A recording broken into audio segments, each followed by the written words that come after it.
Open Minds Media. Indiana County 911. My brother's gone.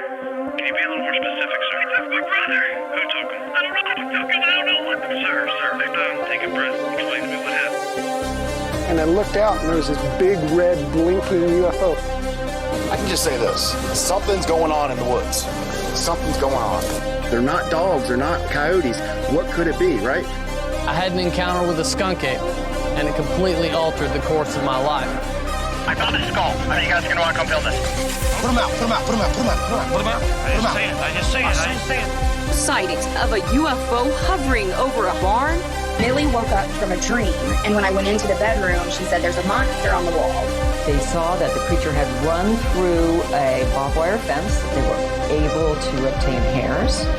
They sent the hairs to their lab, and it came back as an unknown creature.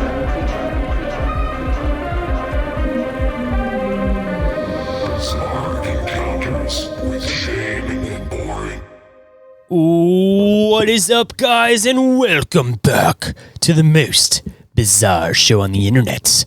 I am the one that they call Shayn Squatch.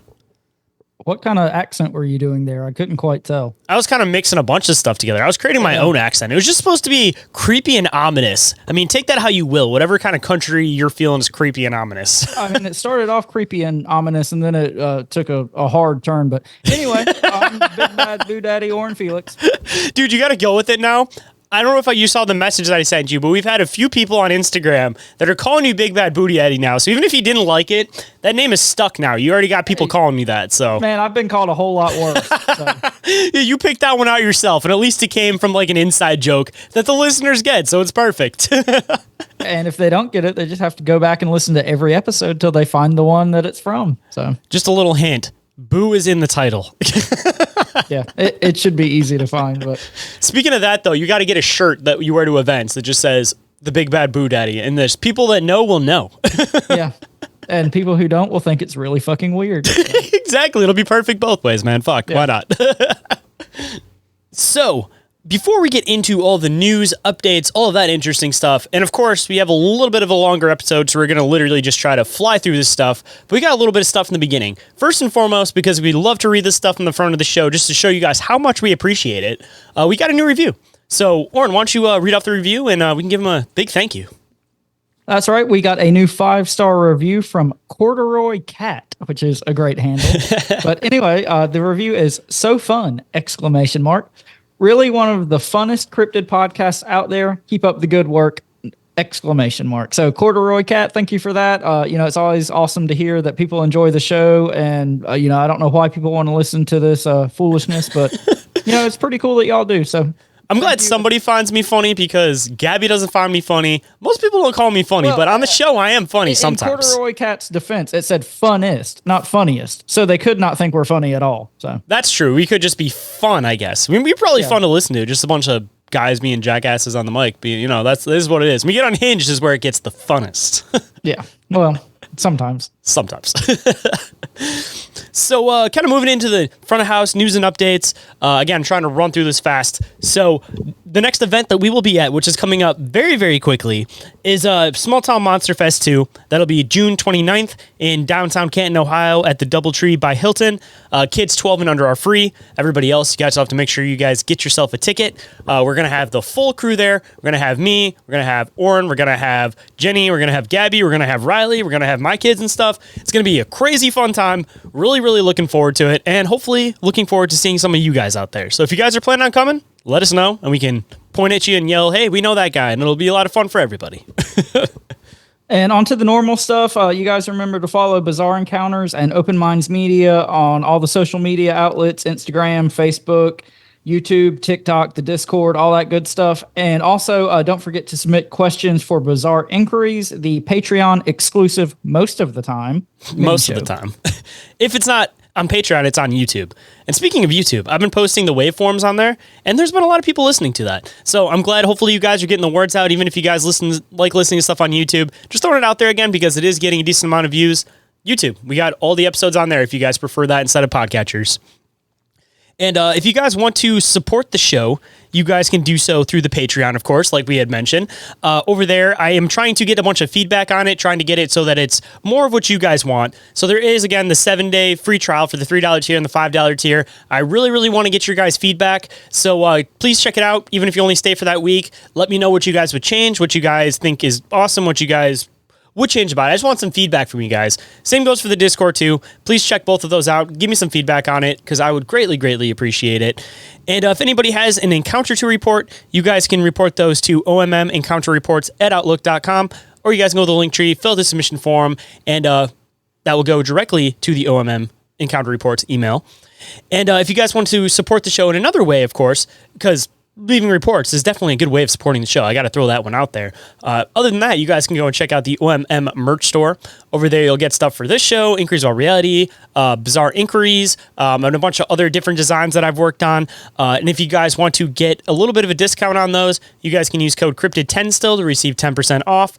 As soon as Small Town Monster Fest happens, I'm going to create a new code that people will only be able to get at Small Town Monster Fest. So if you guys are interested in picking up that code too for the merch store, then again, come and see us at Small Town Monster Fest.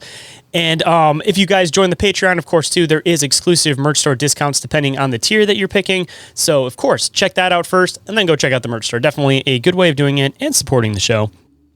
And if anybody is interested in podcast production services or audiobook production services, I've already explained those on a lot of different episodes. And again, we're trying to rush through this a little bit today. So you guys can always get a hold of me on Open Minds Media if you guys are interested in getting a quote and figuring out how much I can help you guys out. And on to the thank yous and shout outs to our sponsors, Rick and Hans with IKNOWSQUATCH. Check them out for all your squatchy gear needs. And Joe at Cryptoteeology. He's always killing it with your wearable cryptid favorites. Wearable cryptids. And you guys can always go and check out Snarly Yow if you guys are interested in all natural beard and body products. He's got a fantastic line that include a beard oil, a beard balm, a shampoo, and a body wash. And all of them have this fantastic smoky cedar smell with a hint of mint. Absolutely fantastic. I use it every single day and I absolutely love it. And it makes my beard crazy fucking soft. And if y'all are in the West Virginia area, definitely check out all the events that Dave, a.k.a. the Snarly Yow, puts on. He's an awesome guy, and he puts on some awesome events, and we will be at Cryptid Halloween this October. So definitely come out and support Dave and check that out. And of course, we will give you guys more updates as we get closer to that event. So if you guys haven't seen the info on it, there's not that much out yet, but we will definitely update you as we get closer. And moving into the affiliate links, if you guys haven't checked out Oregon-ite, highly recommend checking that out. Bunch of fantastic pieces, all handmade, all relating to taking in negative energy and putting out positive energy. And if you guys want to get a discount on those, you guys can use code OMM at checkout for 10% off. And to all the paranormal investigators out there, I've been talking about this for the past year. If you haven't heard about it, I don't know where the hell you've been. The Chattergeist. Go and check it out. It's one of the best pieces of paranormal investigating equipment on the market. And if you guys have any technical questions about it, you guys can hit up Barry over there on Dimension Devices. He is the guy that programs and develops it. And if you guys want to receive a little bit of a discount on it, you guys can use our affiliate link to receive 10% off. Fantastic. And as always, all this shit we've mentioned is in the link tree in the show description.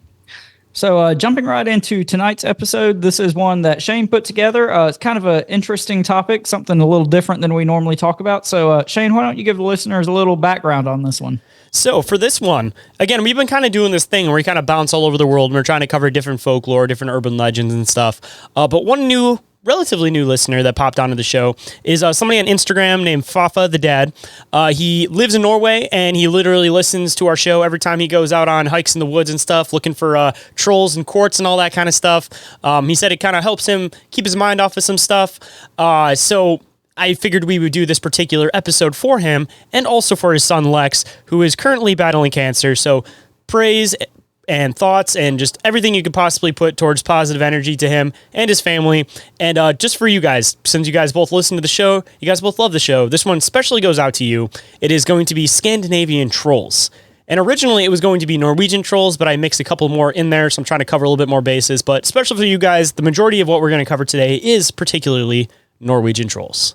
So, hopping into it today, Scandinavian trolls. Let's hop right in here.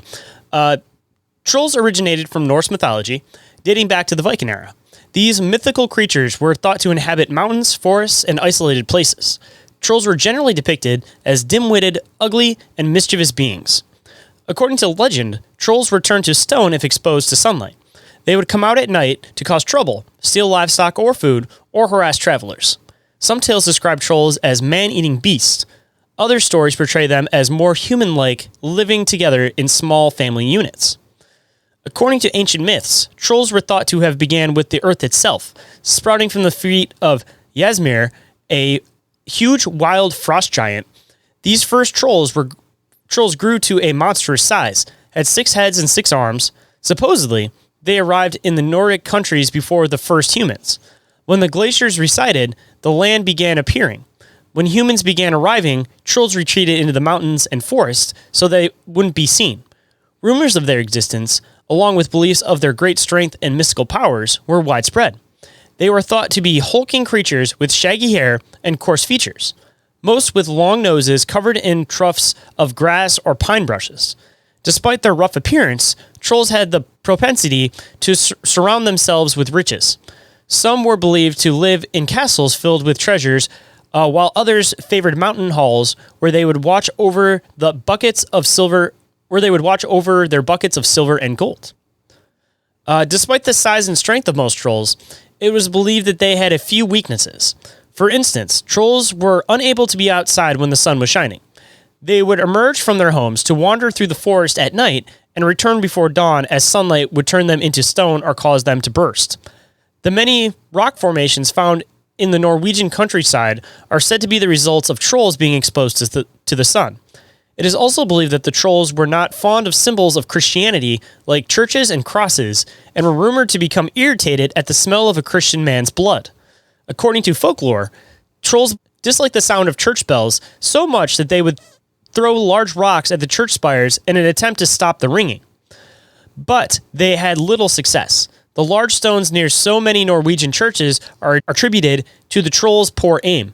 Because of the imposing size and naturalistic appearance, they were thought to be very powerful and dangerous creatures. In reality, they were believed to be more naive than evil. Their misdeeds were due to envy, pride, greed, ignorance, and stupidity, echoing the worst traits of human nature. Perhaps this is why trolls often abduct princesses and beautiful women in Norwegian folktales in an attempt to find some of the beauty and kindness that they themselves lack. And just to make a cool comment here, have you seen any of, I think it's called Troll Hunter, and then the second one's called Trolls. Have you seen any of those movies? I don't think so. Oh, man, if you got Netflix, highly recommend watching them. Same with all the listeners out there.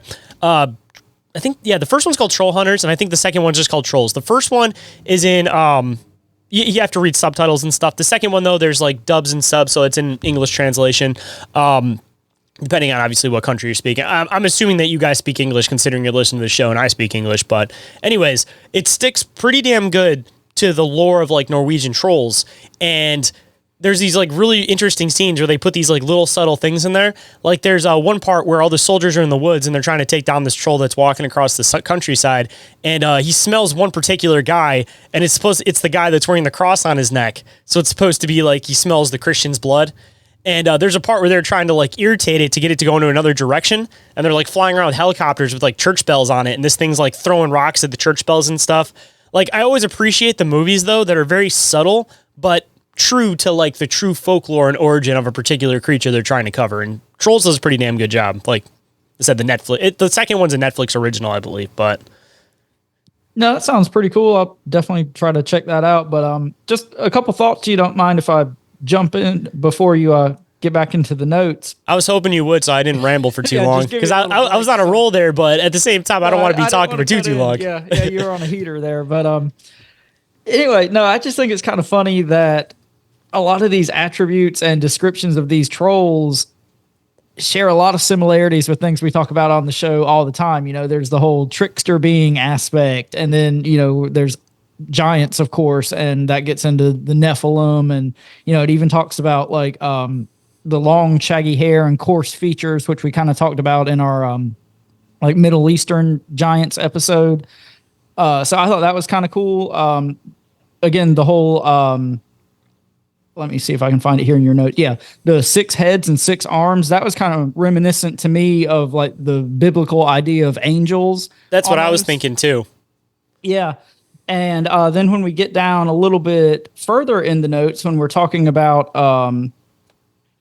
the trolls abducting princesses and there's something else. They're trying to basically kidnap beautiful princesses and stuff because it's what they lack in beauty and kindness in themselves. Yeah, so I mean, we're kind of getting into like missing 411 type stuff at that point, and I think there's something about them like messing with children and livestock and stuff. So this just this ticks a lot of boxes as we're going through here. So and even them, just one more thing, real quick. Even the fact that like supposedly they couldn't go out during the day, that even kind of gets back to moon-eyed people stuff. So yeah, I was gonna say a lot of like how this is described reminds me a lot of Jodiculla. I mean, yeah, it's a giant, like we talk about again, the thing where it's just different wording for different things. And I feel like a lot of what the troll stuff is, as far as like Norwegian stuff goes, is a lot of what the Native Americans were referring to with like a lot of like the giant lore. Well, and like you said in the notes, it straight up says these are like earth spirits. So it makes sense that, the Native Americans and Scandinavians would have very similar tales about these earth spirits, entities, fairy, whatever you want to call them. Yeah, it seems to me like it's another situation where we're all talking about the same thing here. It's just what we choose to call them. Actually, I'm going to throw this one out there too, and I'm going to give a little shout out to a really cool little roadside attraction in Ohio. The Troll Hole, right? It's supposed to have the world's biggest troll collection as far as like, the dolls, like the 90s troll dolls. Well, goes back earlier than that, probably 70s, whatever, 60s. But anyways, they have a section that's all those trolls, right? Because we went here and trolls are Gabby's thing. So it was just like, we're just whatever, we're going to stop here. And I wasn't expecting it, but you start going through it and they have a whole museum of like Norwegian troll stuff too, right? And they kind of start describing a bunch of this stuff and actually getting really heavy into the folklore. It was fantastic. But you get to this one particular room, and it's actually like a Sasquatch room. And they have some like stuff signed by like Lauren Coleman and stuff. They have like just different Sasquatch stuff throughout the room, and it kind of looks like a little cabin room.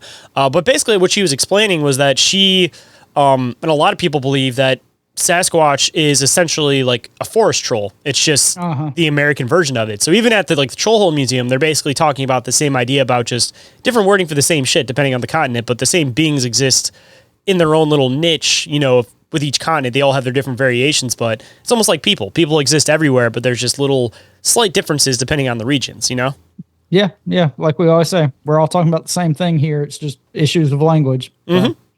And highly recommend anybody that goes through Ohio to go and check out that museum because they're a little family-owned small museum, and it's just a really cool place, honestly. It has a little bit of something for everybody. You got something for the people listening to this show that like the folklore stuff, and for all the kids that like seeing a bunch of toys, they also got the 90s trolls. Well, I keep saying 90s, but the old troll toys. But hopping back in, consider to be somewhat dim-witted, trolls can be outsmarted very easily, even by children. As a result, they were never defeated by physical strength alone in folktales. Instead, the protagonist relied on superior smarts or teamwork to outwit the troll. A few of the stories where trolls have been defeated in such a way include The Boy Who Met the Troll in the Heedle Woods and The Ash Lad Who Had an Eating Match with the Troll, both by some Norwegian name I'm not going to try to pronounce because the O has a dash through it, and I don't know what sound that makes. And Mo. So, actually, I guess I'll spell it out there for the Norwegian listeners. ASBJ, O with a line through it, RNSEN. So, figure it out yourself. Sorry, guys. Asborgsen? Asborgsen? I don't know if the O is pronounced as an O. That's what's fucking me up. Because, that's a character that's not in my vocabulary. No, that's our best guess, though. I'm gonna call it a double O. It makes a double O sound. Jorgensen. I made an attempt. That's all you guys get. There were different types of trolls, including mountain trolls, forest trolls, and cave trolls. People used to believe trolls were responsible for unexplained phenomenon, missing objects, or spoiled harvest. And to hop into somewhat of a list to be able to kind of give you guys a brief description of some of the more common trolls. So it's not too much me talking, Orin. If you want, we can kind of go back and forth on these ones. That sounds good. You want me to roll with the first one here? Yeah, you can take the first one. And we'll just skip over the name in Norwegian, unless you feel like spelling it. We can spell it, because again, we might have some Norwegian listeners listening to this. So, I mean, we can I'm not going to try to pronounce it, though. I'm just going to skip them because, like you said, some of the letters are not letters that we are accustomed to over here on this side of the pond. But anyway, jumping right in, mountain trolls. The largest and most dangerous trolls are the mountain trolls, known for their rugged appearance and are sometimes portrayed with multiple heads or appendages. They stand over 15 meters tall and live in the snow-capped peaks of Norway's mountains. Mountain trolls are solitary beasts and tend to avoid contact with humans. However, they are extremely territorial and quick to anger. Their roar alone can trigger avalanches, and a single stomp of their foot has been known to cause rock slides. Most mountain trolls remain in the highest, most inaccessible parts of the mountains. Occasionally, though, hungry trolls will descend into valleys in search of food, wreaking havoc on any farms or villages they encounter. Sounds like the typical giant. And just to throw definitely. this out there, too, for anybody that isn't familiar with meters, because I got a lot of this stuff from like Norwegian websites and stuff. So they talk about stuff in meters. Each meter is about 3 feet. So if you're looking at, 15 meters, that's about 40. I'm brain fart on the math. 45 feet. It's about 45 feet tall. So that's pretty fucking crazy. I just want to point that out. Troll. That's a big fucking troll. And not the ones on the internet. And hopping into the second one, forest trolls. Smaller but more mischievous are the forest trolls, characterized by their connection to nature. Standing 3 to 6 meters tall, or 9 to 18 feet tall. Yep. Forest trolls inhabit dense woodlands, merging from the thick undergrowth only at night. They are sometimes depicted as guardians of the forest or tricksters who enjoy playing pranks on humans. They are masters of illusion and use their magical powers to confuse travelers, often leading them off well-trodden paths into treacherous marshes or thickets. Unlike the reclusive mountain troll, forest trolls delight in tormenting humans and will frequently raid remote farms, spooking livestock, or making off with tools and trinkets. Their favorite treat is human children, so parents warn their little ones to be home before dark lest the forest trolls snatch them up. And I'm sure the listeners kind of heard me partially laughing through this, because tell me how much of that actually does line up with Sasquatch. Well, and missing 411 too. There's a whole lot of that buried there too. So even the confusing travelers thing, that the whole infrasound, that kind of fits in with kind of what they're saying. And some of the weirder infrasound stories we've heard, like the ones from Carter Bouchard, if anybody remembers that episode or you remember that, kind of fits in with all of that, Yeah, definitely. I'll go ahead and knock out the next two since they're kind of short if you want me to. Oh, yeah, for sure. And then I'll hop in with number 5.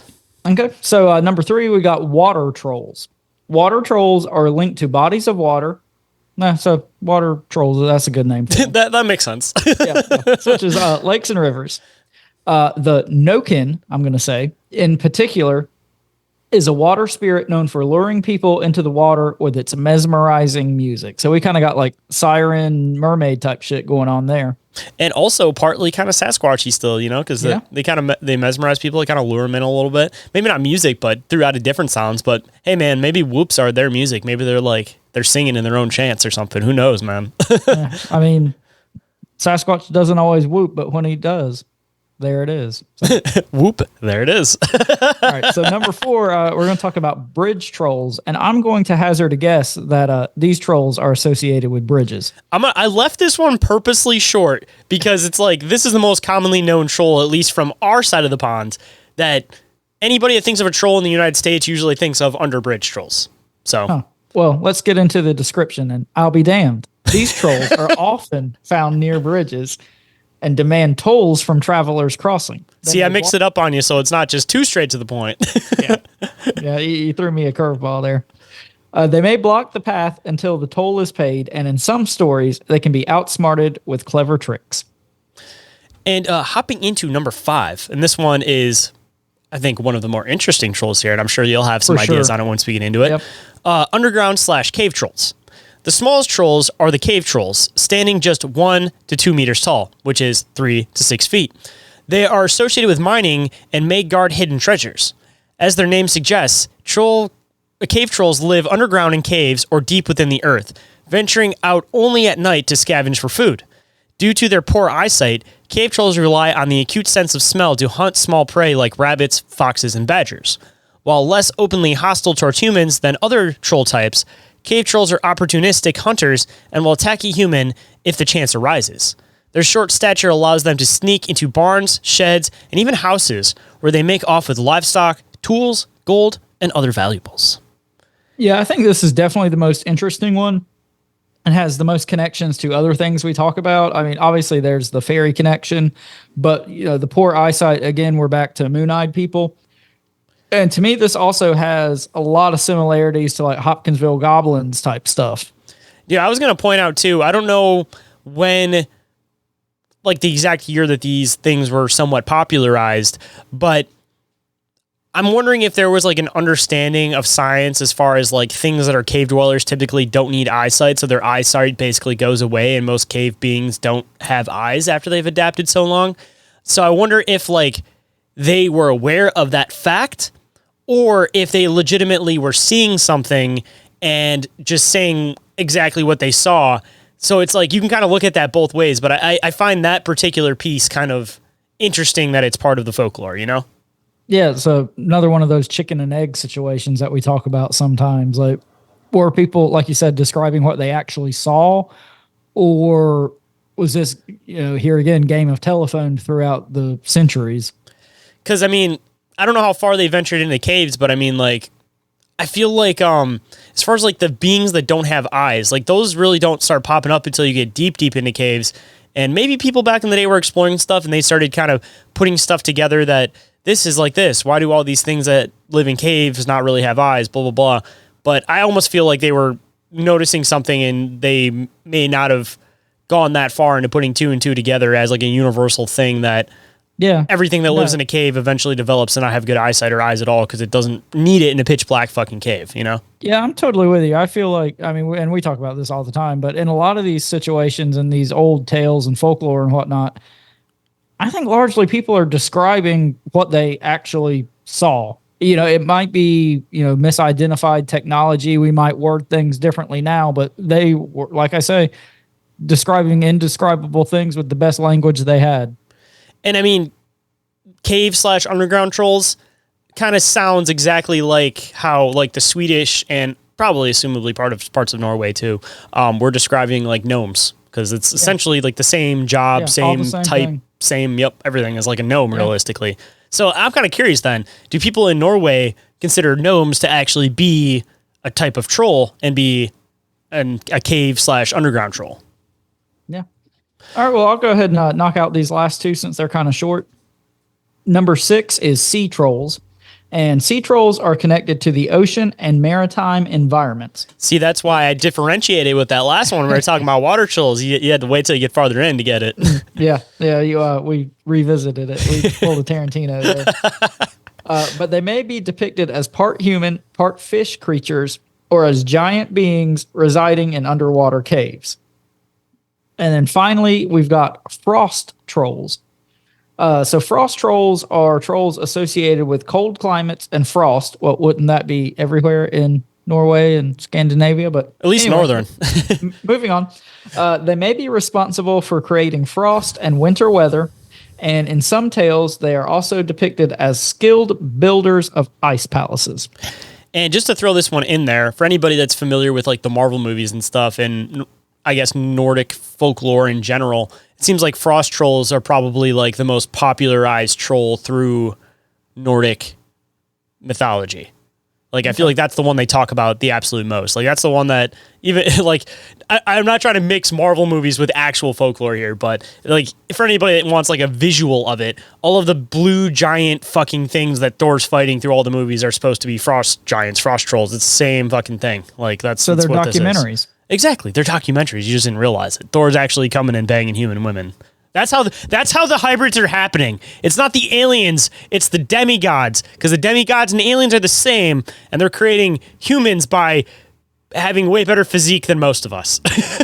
Well, I mean, have you seen that motherfucker? He's definitely not a human. Chris Hemsworth is a Nephilim, confirmed. Oh, definitely. I don't think that people that have that many muscles in their body, is that even possible?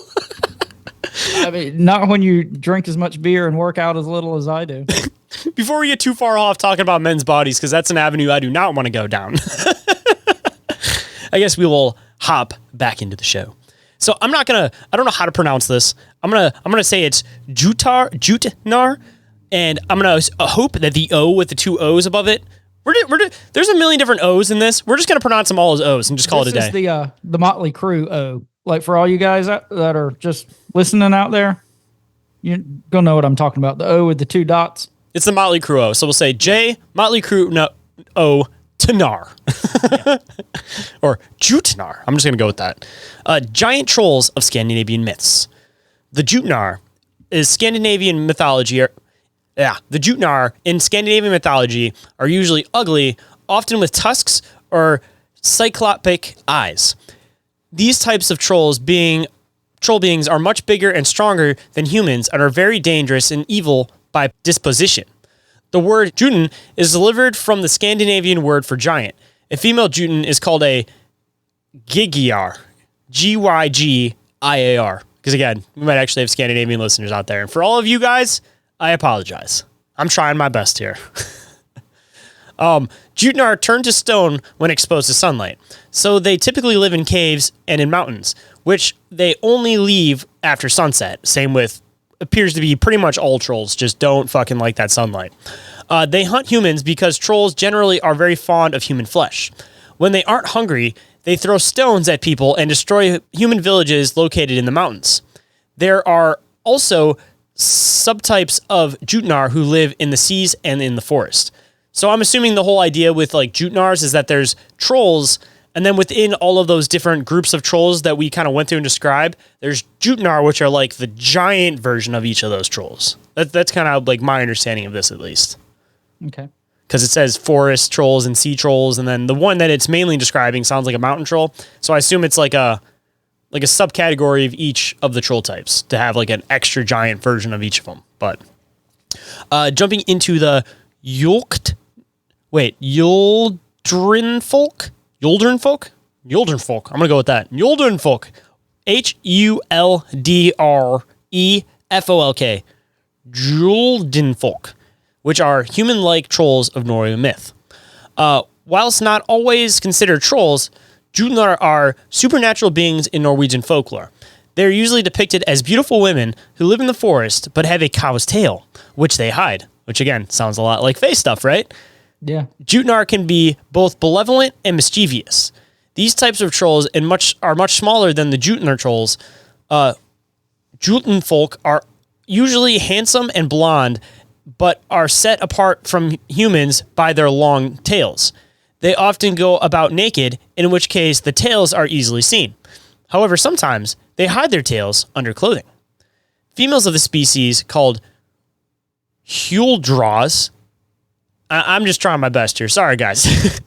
Ensnare human males through their lovely singing and beautiful appearance. Huldras then use the entranced men to do their bidding or simply keep them as mates or pets. These poor males... That doesn't sound so bad. Yeah, that doesn't sound so bad, depending on, I guess, what they're doing with you. Kind of sounds a lot like a mermaid, or kind of following along that kind of a folklore. It's just the usual folklore, it seems, that there's just beautiful creatures out there that just lure men away because, as we saw in the Abkhazia episode, guys just can't keep their dicks out of holes, man. Yeah, and once you get past the horsetail, I mean, you're good to go at that point. I mean... Hey, it's not affecting the front. It's not like you're trying to fuck a mermaid that ain't even got the same reproductive parts. I mean, motherfuckers are falling off of boats trying to get with mermaids. And now, Shayn, again, how do you know that? Do you have confirmation of this? Well, I would assume that if they're beautiful to look at, that's the way they're shaped. Because if not, they'd be the opposite. And that means they have a women bottom with a fish head. And I don't think sailors are going to be jumping off boats for that. Just hoping not. It depends on what you're into, man. To each their own. I guess if you look at them from the back, it's the same always, right? It's just add some fish scales at the top. I've got nothing on that one. Moving on. These poor males can be held under a spell for many, many years. Upon realizing or escaping, these males cannot remember what had happened and do not realize the time that has passed. And again, what does that sound like? Yeah, it's definitely fairy shit to me. Yep, typical Fae shit. The various types of trolls in Norwegian folklore represent humanity's age-old fears of the dangers that lurk in the unexpected reaches of the natural world. Whether high up in the icy mountains, deep within tangled forests, or below the earth in lightless caves, trolls inhabit the unknown spaces beyond the comforting glow of civilization. Trolls in Norway and Iceland may share some similarities, but there are a few key differences in how they are depicted in the folklore of these Norwegian countries. And if you want, we can go back and forth on these ones, doing the little list or whatever. So do you want to take the first one, or you want me to take the first one? Yeah, I'll take the first one, give you a little break. So appearance. Norwegian trolls are often described as large, dim-witted creatures. They are human-like in appearance, but can be taller than trees. Icelandic trolls tend to be portrayed as more human-sized and intelligent. They are said to live in caves or mountains, and some reside on farms, interfering with the lives of humans. And going into behaviors, Norwegian trolls are typically antagonists towards humans and other creatures. They are known for capturing and eating people who wander into their territory. Icelandic trolls, while mischievous, are less openly hostile. They play pranks on humans and farm animals, but rarely physically harm them. Some Icelandic stories even depict friendlier trolls who help humans in need. All right, jumping into origins. Norwegian trolls stem from Norse mythology and were believed to inhabit the wilderness, emerging at night to cause chaos. They turn to stone if caught by sunlight. Icelandic trolls originate from a mix of Norse mythology and Icelandic folklore. They were said to inhabit a parallel world to humans. I think that's pretty cool. Though some lived in the wild or even on family farms. And going into types, common types of Norwegian trolls include mountain trolls, forest trolls, and cave trolls, like we had mentioned. And Icelandic ideas of trolls include elves, hidden people, aka the Judenfolk, the ones we were talking about, and Jutnars, which are the giants. So, like I said, I kind of bounce a little bit back and forth with that last description of stuff. But yeah, they kind of fit more into, I'd say, the Fae realm in Icelandic stuff, and a little bit more into like the nature spirit realm as far as like the Norwegian stuff goes. While we're exploring the fjords of Norway or the volcanic landscapes of Iceland, keep an eye out for any signs of these mythical and mischievous creatures. But be warned, while trolls in Norway may be more aggressive, the trolls of Iceland are crafty tricksters. So tread lightly, or you might just find yourself on the receiving end of some Nordic pranks. As the stories go, trolls turn to stone when exposed to sunlight, as we've mentioned a few times. These myths likely stem from ancient Norse beliefs about the power of the sun, which again was why I'm bringing this up again. So I'm sorry to keep reiterating that point, but this is more of an explanation. The sun has seen as a symbol of law and order, while trolls represent chaos and discord. When trolls came into contact with sunlight, it restored balance and literally solidified their wild nature. Over time, this myth evolved into a convenient way to explain the existence of unusual rock formations and natural landmarks. Any strange stone that looked even remotely human-like was attributed to stones caught in the sun's gaze. This helped rationalize parts of nature, of the natural world, and that seemed fantastical or out of place.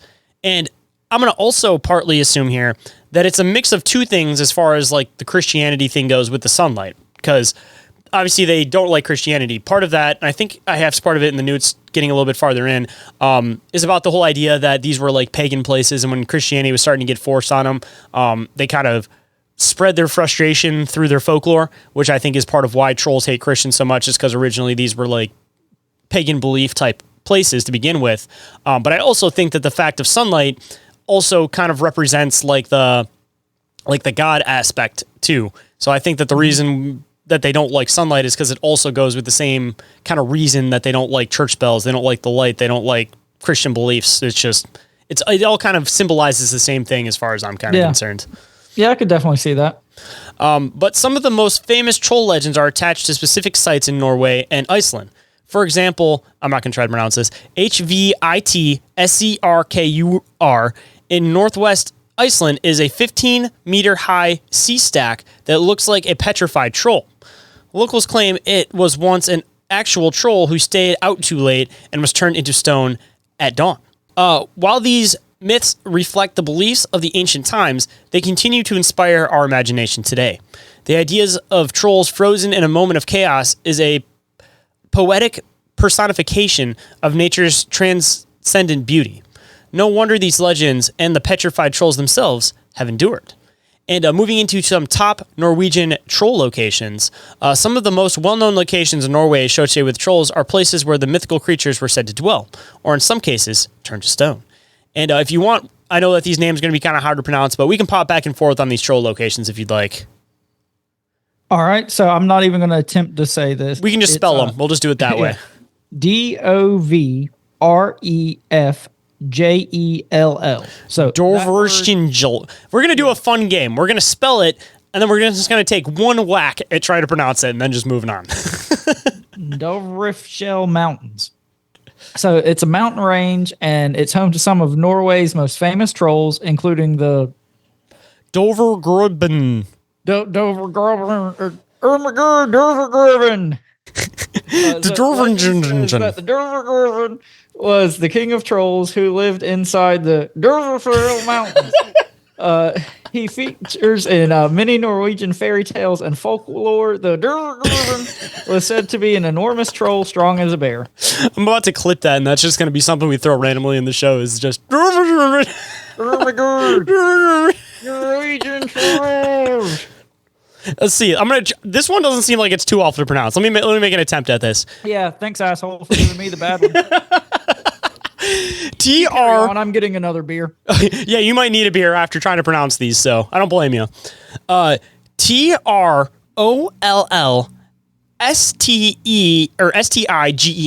Trollstigen Mountain Road. I'm going to go with that. Trollstigen. And if Oren missed that, it's Trollstigen Mountain Road. One of Norway's most scenic drives is the Trollstigen Mountain Road. It's not. His name literally means the troll's path. According to legend, the road was built by a troll called Svartenbersenberg. Svartebergseter. The road winds. Unhinged now, guys. We're beyond that, man. Fuck. The road winds its way up steep mountainsides and through 11 hairpin bends. At its summit, there are several hiking spots leading to massive boulders where trolls were rumored to have gathered. All right. So this next one is Trollvingen Cliff, which is Trollveggen Cliff. Trollvegen Cliff. Trollvegen Cliff or Troll Wall. Man, if they just said them in English, it would be so much easier. Troll Wall. Boom. Yeah. Troll Wall. One of the tallest vertical rock faces in Europe at over 1,000 meters high, located in Rolshamdale Valley. That wasn't too bad. That one's that's kindergarten word. The cliff was said to be a favorite hangout spot for trolls. Some legends say that trolls still inhabit the cliff, emerging at night to roam the countryside. The rock face is a popular spot for base jumping, but trolls were rumored to knock climbers off the wall if they dared to scale it. And so just little assholes. Yeah, pretty much. Just mischievous, evil beings. They're like, fuck you, get off my wall. And other locations, and we're just going to run through these real quick, not describing them too much. Other places associated with Norway's trolls include Trollheimen Mountains, translated as home of the trolls, Trollstigen Road, the troll's path, Trollhatten Waterfall, the troll's hat, Trollheikra, the troll church, which kind of is a double entendre if you really think about it. A rock formation in western Sweden resembling a church. Trolla, that was the best one. That was easy. A mountain in southern Norway named after a female troll, which makes sense. You got to add an A to the end. That makes it feminine, right? Yeah, so if it was a man mountain, it would be Trollo. Trollo? Trolla. That's the other side of the mountain, actually. Okay. Trolls clearly left their mark on Norway's geography, with places named in their honor and legends of their inhabitation continuing to capture imaginations today. Whether real or mythical, trolls remain an integral part of Norway's cultural heritage. And moving into some classic troll tales, and I got two of them here for you guys. So again, if you want, Oren, we can go back and forth on these. There's only two of them. And I should have the somewhat translations kind of going through this if you want, so it makes it a little bit easier. I got it now. I'm just doing it in the Ermagerd. Yeah, so I'll go ahead and knock this one out. You're taking the first one? Yeah. So well, I'm going to make an attempt at the name first before you just over it. Ask-o-Laden. Tale of Ask-o-Laden. I'm going to assume it's that. Askeleladden.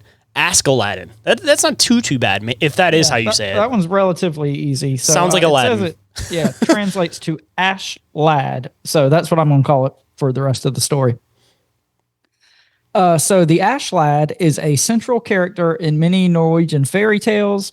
And here is the story of the ash lad and the eating match, which we also mentioned earlier in the episode, you guys remember that.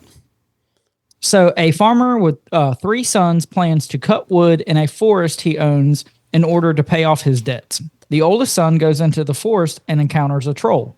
Frightened, the oldest son returns home. The second son goes into the forest and is chased off by the troll as well. However, before the youngest son leaves for the forest, he asks his father for food.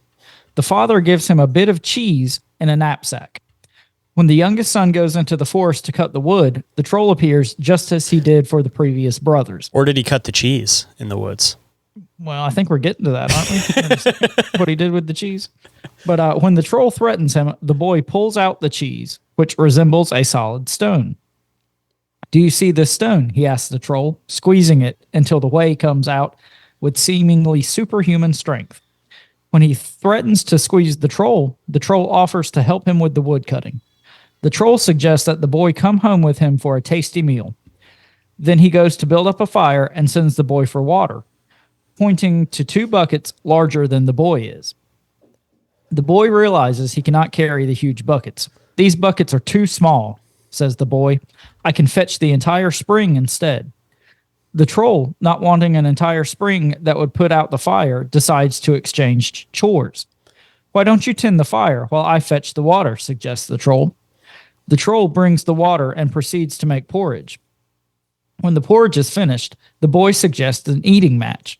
The troll and the boy eat as much as they can. However, the clever boy has his knapsack hidden underneath his shirt and pours more porridge into the bag than into his mouth. When the bag is full, he cuts a hole in it and continues to eat. The troll finally says that he can eat no more. The boy, who is still going, however, suggests that the troll cut a hole in his stomach. He explains, then you can eat as much as you like. It doesn't hurt much. The troll does so and dies, and the boy takes his gold and silver and pays off the family debt. So he's a little entrepreneur. Yeah, right? Smart. I don't know where I'd heard this before, but I had read this or heard this somewhere a couple years ago, and I can't quite place where I picked it up from, but I've heard this tale before, and I've heard it told in a couple different ways and manners. Maybe it was like within a movie, maybe they kind of like used the same folklore and kind of did it in their own way, but I swear that this story has been told many times before. Like, it seems very familiar. I don't think I've heard like this particular version, but it's got real like Hansel and Gretel type vibes, you know? I mean, they're all coming from somewhat of the same kind of region. I mean, Hansel and Gretel would have been the Grimm fairy tales, which would have been Germany, if I'm not mistaken. And then obviously Scandinavia is like, he differentiated. I gotta throw it out. Fafa the dad, the guy I was talking about on Instagram that we're doing this episode for, he pointed out the fact that European people and Scandinavian people don't like to be considered the same. Europe is Europe. The UK is the UK, people from the UK, and then Scandinavians are like Norway, Sweden, Finland, and they're all, I guess, considered Europe, but he said that they don't usually call themselves European in Norway and stuff. They call themselves Scandinavian and they call it Scandinavia. So I just wanted to kind of point that out for people that are Americans like us and possibly ignorant to some of this shit. Because up until a couple years ago, I thought the UK was England, not realizing that the UK is like the conjoined island of all of the places, and it includes Wales, Scotland, Ireland, and England. So got to differentiate people for that don't know, because I'm gonna be honest with you, I didn't know that until a couple of years ago, and I probably was walking around sounding like an ignorant American. So we gotta make Americans less ignorant, I guess. Yeah, so that's y'all's geography lesson for today. Yep, there you go. Anybody from Norway, Finland, or I think it's a back and forth with Sweden, call them Scandinavian. They are Scandinavian, not European. And moving into the second tale, Peer Giant. I'm gonna assume it's supposed to be giant. By Heinrich Ibsen. Peer Giant is a play by Heinrich Ibsen based on the Norwegian legend. Peer, the son of a prodigal, yes. Peer, the son of a prodigal farmer who frittered his fortune away, has the chance to be married to Ingrid, the daughter of the richest farmer of the land. But he wastes that opportunity. At Ingrid's wedding, Peer kidnaps the young bride for the night and becomes an outlaw. He flees to the mountains where, after a night of heavy drinking, he meets a Huldra, the daughter of the Mountain King. He considers... Man, we've all been there. After a night of heavy drinking and we meet the Troll Mountain King. Yeah, you're meeting the Troll's daughter. The Troll King's daughter. He considers turning into a troll himself to marry the Mountain King's daughter, but refuses to take an irrevocable step. Pierre remains human and builds a life for himself as a settler, and then a young woman named Solving comes to the mountain to stay with him. Pierre is now so happy and confident in the future that he barely leaves the house he shares with Solving. But while he is out to cut timber for the new house he is planning, he is overtaken by the past. The green-clad Huldra comes with a young troll, whom she claims is Pierre's son. Instead of facing the possibility, Pierre flees. So he's an absentee father? Yep, he's just like, all right, I got kids out here, I'm out, I'm done. He doesn't remember that night, man. It seems like they didn't get too romantically in depth, but I guess if you've been doing a night of heavy drinking, you don't know how romantically in depth you're going to get with that Troll King's daughter. I mean, this is a cautionary tale, guys. You're going to get chased off if you fuck around with somebody's daughter. I mean, whether she's a troll or not, you're going to get chased off, brother. Yeah, use protection, guys. Be safe out there. Don't be having no bastard children. Troll babies. He then has a life full of adventure, fortune, and loss. He turns up being crowned emperor of the world in an institution for the insane in Cairo. Finally, as an old man, Pierre sets out to return to Norway by ship. However, on the Norwegian coast, his ship sinks in a storm. In the end, Pierre fights a battle for his own soul and his growing self-awareness. Finally, Pierre is saved through Solving's faithful love, his bride that he ran away from because he thought he had an illegitimate troll child. It happens. It happens. Are trolls real or imaginary? No one has proven the existence of trolls, obviously. Some people still cling to a belief that trolls may have really existed long ago, while others believe they still reside deep in the landscapes to this very day. A few even claim that there are descendants of trolls still living in isolated places. Could this possibly explain some of the wild men / giant lore around the world today? Which obviously you've talked to a few times, but I was leaving that little tidbit at the end in case we didn't mention it, but I should have assumed that we were going to get into that, but. And this is just a little extra piece of information that I found interesting that I just want to throw in here. Troll research. On June 17th, 2023, what they call the world's first and only research center for the species of trolls opened in Rindal. Home of the Trolls is not just a research center for trolls, it's also a nature-based experimental destination with activities, outdoor adventures, local foods, and exotic accommodation options. So, you know, people don't want to believe in trolls, but they got their own research center. I mean, fuck. And next time you're enjoying the scenic Scandinavian countryside, keep an eye out for any mysterious creatures lurking about. Though they may have turned to stone, trolls live on in our imaginations and remain an important part of Norway's cultural heritage. Who knows? Maybe if you wander deep enough into the ancient forests, you'll find a troll or two, still standing guard their treasure or causing misfortune. But for your own safety, it's probably best to admire them from afar. Dun, dun, dun. Dun, dun, dun. And that's all I have for trolls for you guys today. Maybe we can find some more troll information to dive through a little bit later on, or some more of these kind of folklore things with doing different lists and subcategories, because I almost think these are kind of fun to do, the ones that kind of have different subcategories within them, you know? Yeah, for sure. But I guess before we kind of start completely wrapping stuff up, man, you got any final thoughts, theories, ideas, any of that stuff on anything you covered today? I think I kind of hit most of it as we were going through, just, you know, all the connections to especially fairy lore, and then like earth spirits, and, you know, we talked about Bigfoot and missing 411 and things like that. Just again, a lot of boxes being checked on this one.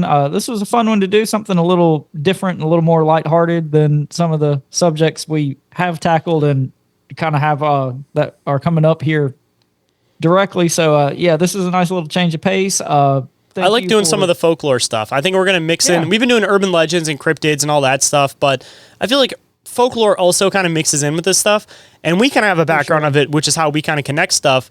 But I think it'd be fun to just kind of cover more of these kind of like just folklore-y kind of based episodes too, because this was a little mix of both. We were trying to do stuff from other countries like we've been trying to do, but I was also, again, trying to bring in some of the more folklore-y aspect of stuff instead of always so literal, like this is the person that encountered this is this, this is this, just covering legends, you know? Yeah, definitely. And we've hit a lot of the heavy hitters as far as cryptids are involved. So, I mean, kind of nice to switch it up a little bit. The stuff I'm working on, we're going to be switching it up in a different direction a little bit. So, definitely a fun one. Big shout out to the listener and his son. We hope you guys enjoy this episode. I apologize that we butchered some of the words. We meant it in a spirit of respect and fun. And so thank you guys. And thank you, Shayn, for putting the notes together on this one. It was a fun one. Yeah, like I said, it was a little bit different than a lot of the notes we've done, but I definitely enjoyed it, and I definitely want to do some more episodes like this. And I can't find the message right now, but I did get a message. I think it was on the Discord, if I'm not mistaken. Maybe I can find it on there. But we got a comment from somebody on there, and it was an episode that you put together, which is why I wanted to be able to read it to you. Give me 1 second. I will bring it up here. Here it is. I've heard a lot of Mothman podcast episodes. Mothman has always been my favorite cryptid. I've been to Point Pleasant a few times, but you guys definitely did my favorite Mothman episodes I've ever heard. The way you were about all the information was very unique. So, since you spent a lot of hard time on that episode, and you said that you were purposely trying not to do it in the generic, normal fashion, I wanted to throw that one at you, that at least... Oh, I did not mean to hit that. I wanted to throw it out to you, at least, that, somebody enjoyed it, and it was one of their personal favorite coverages of Mothman, so... No, that's awesome. I mean, it's always very humbling to hear that people enjoy what we're doing, and, if they can get a kick out of it, that's awesome. I mean... Obviously, a lot of this stuff we just do for ourselves and our own fulfillment. And I think it's awesome that people dig what we're doing. And as far as the Mothman thing goes, I mean, I did want to go at it from a little bit different direction than I had seen before. And, I didn't know how that would land with people. So, I mean, if one person enjoyed it, I mean, we had fun doing it. So that's awesome. So thank you to the listener who said that. That means a lot to me and a lot to the show. Oh, yeah. And I mean, at least for us, man, it's like we listen to a lot of podcasts and stuff. We just try to mix it up like a little bit different for all the listeners out there. Like we may not be the greatest show that's ever came to be. We may not be, the best at completely covering every single aspect of something, but we try to do it a little bit different. We try to come at it from a different angle. So like at least we got that going for us. We try to be a little bit different than everybody else. And at least if we're covering a topic that other people also cover, we try to at least spin it a little bit different away. So I'm glad that you guys notice and appreciate that, because that's kind of what we've been trying to do around here behind the scenes. So we're doing our best, guys. We're doing our best. And you guys are helping us because, like we mentioned a couple episodes ago, this show has reached the top 5%, and we're going to keep growing with all of your guys' help because we absolutely love you guys out there. And that being said, too, obviously, this one was a suggestion that was thrown at us from a listener of the show. We are definitely open to suggestions. So if you guys are from some different country, you guys have some local folklore you guys want us to cover, just simply shoot us a message, just like this. I started a conversation with this guy just because he said he enjoyed the show, and it led to us, covering this episode for him, giving a shout out to his son Lex, who is currently battling cancer, and again, thoughts and praise out for him.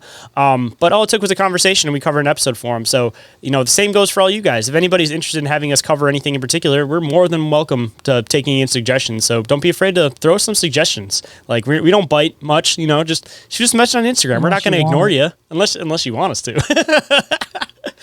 But with consent. Only with consent. And you have to have written consent because otherwise, that there's a lot of technical legalities with all that kind of stuff. Like, if you want to get bit, you got to sign documents for it. First saying that you're okay with possibly getting hurt. We have we don't have to pay you any money back for any collateral damage.